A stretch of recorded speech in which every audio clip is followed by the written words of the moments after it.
Conflict and Courage, a daily devotional with Christian Burdall. Hello, my dear friends. Welcome to Conflict and Courage, an amazing devotional book that we're reading through.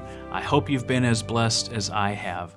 Let's have a word of prayer before we dive into today's thought. Father in heaven, Lord, thank you for loving us. Thank you for caring for us. Please bless us with your Holy Spirit to guide and lead us into all truth. In Jesus' name we pray. Amen. July 26th. Overwhelmed by discouragement.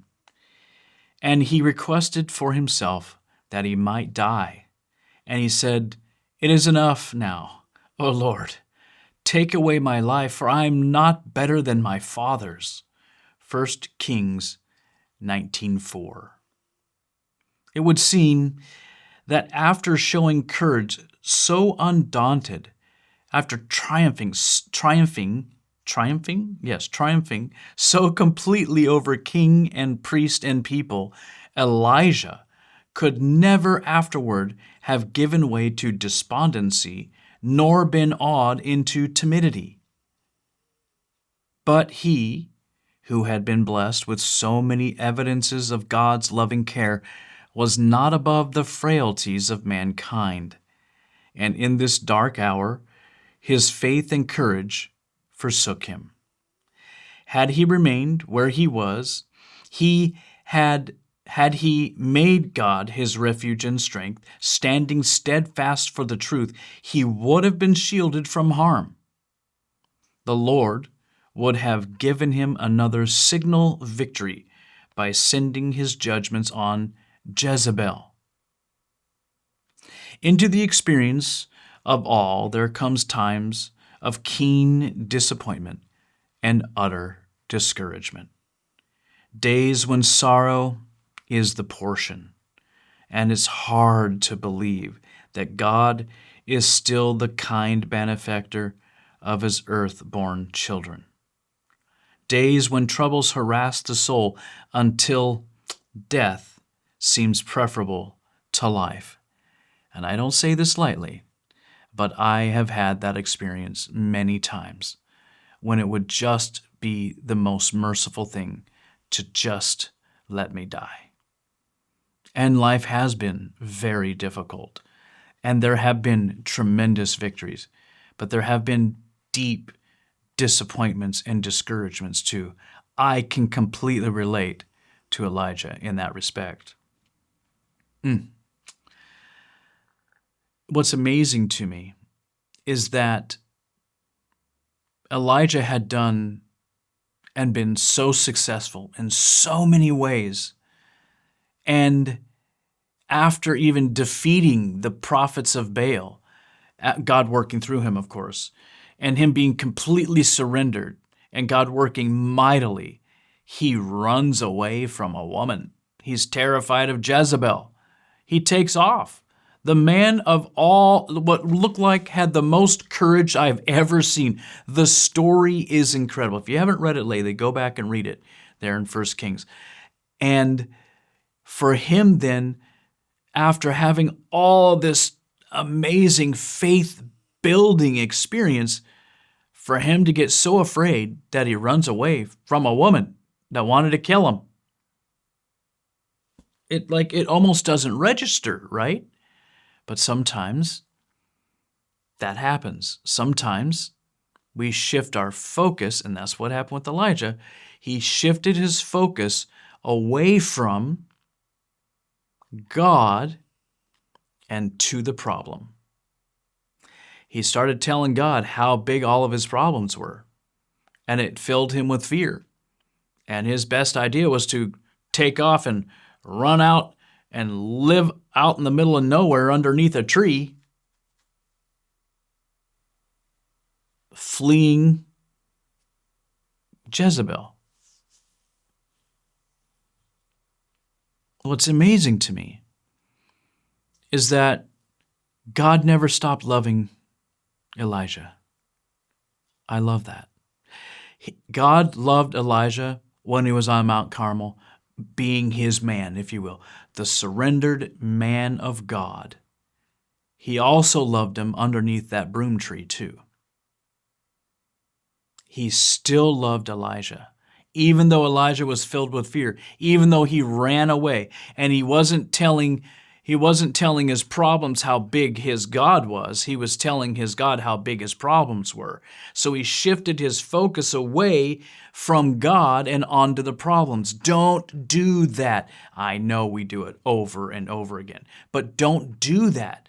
When the problems come, tell your problems, I'm on God's side. God is on my side. We are one. We are connected. I am his son. He is my father. And problem, we're going to figure you out. Amen? So, you don't pray it like that, but it's the concept, right? So God is not scared away when we're in our lowest moments. And the story with Elijah shows that. God didn't forsake Elijah. Elijah was running away from his responsibility. Elijah was running away from God. Elijah was running away from a woman. And God loved him the same. God's heart was drawn out to him. And in that lowest moment that you and I have, you're not going to scare away God. He can handle it. And you're not going to scare him away, and he'll be there for you. All we have to do is just stop running and say, help. I need your help, Lord. Amen? No, I don't want to question. I said amen, like, it's really, I'm saying, do you agree? No, what I'd rather say is amen, because that's a statement of truth. I love that. The Lord is so good. Amen. Into the experience of all, there comes times of keen disappointment. I want to reread this section. And utter discouragement. Days when sorrow is the portion, and it is hard to believe that God is still the kind benefactor of his earthborn children. Days when troubles harass the soul, till death seems preferable to life.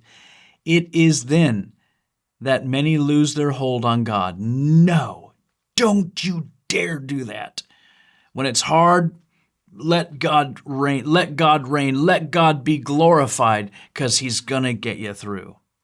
Could we at such times discern with spiritual insight, as Elijah needed, the meaning of God's providences, we should see angels seeking to save us from ourselves.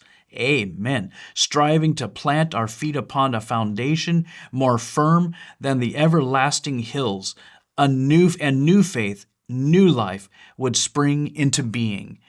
If Elijah had stopped, even maybe as he was just run, no, what am I doing?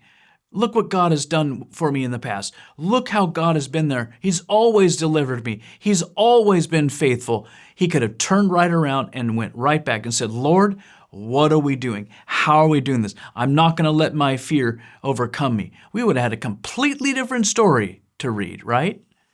But you know what? I'm thankful that God is transparent enough to not just make all these heroes of the Bible be like untouchable, like they never had issues, they never had struggles, because I can't relate to that. But I can relate to a guy that stood firm for the truth, and then all of a sudden he's like running away because he's scared. Man, that's how I feel. And so I'm thankful God has given us a real word. Amen? What a blessing. Man, it's almost like he knew what he was doing. He did know what he was doing. Praise the Lord. For the disheartened, there is a sure remedy. Faith, prayer, work. Amen? Faith, prayer, work. Faith and activity will impart assurance and satisfaction that will increase day by day. I can testify to that. In the darkest days, when appearances seem most forbidding, fear not. Okay, we're right in the middle of things right now, and I'm going to go forward and I'm not going to fear. Have faith in God. He knows your need. He has all power.